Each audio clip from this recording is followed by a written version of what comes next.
আমার ঘরে চাঁদের আলোটা যে চলে যেতেছে, কষ্ট তো একটু হইবই। আমার অনেক কষ্ট হইব, আপনারে আমি অনেক মিস করব।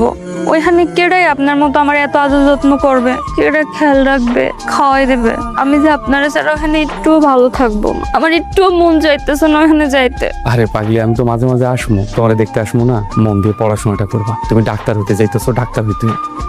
ঠিক আছে। ট্রেনে দেরি হয়ে যাইতেছে। তোমার বিদায় দিতে আমার যে একটু মন টানতেছে না। আয়শা, বল। কালকে আমাদের প্র্যাকটিক্যাল ক্লাস আছে, আর সাহাদ স্যারের সাথে একটা হাসপাতালে যেতে হবে। জানি সাহাদ স্যারের সাথে ক্লাস করতে ভালোই লাগে, স্যার অনেক ভালো। কালকের ক্লাসটায় না আমি যেতে পারবো না রে। ক্লাসে কি কি পড়ালো না পড়ালো তুই সবকিছু এসে আমাকে জানাবি। যেতে পারবি না কেন? আমার না একটা জরুরি কাজ আছে রে। তোর দুদিন পর পর জরুরি কাজ থাকে, এইভাবে করে না ফাঁকিতে পড়বি, তখন ধরা খাবি, কিচ্ছু করার থাকবে না। বাদ দে তো, কিছুই হবে না। তুই না পড়তেছিলিস?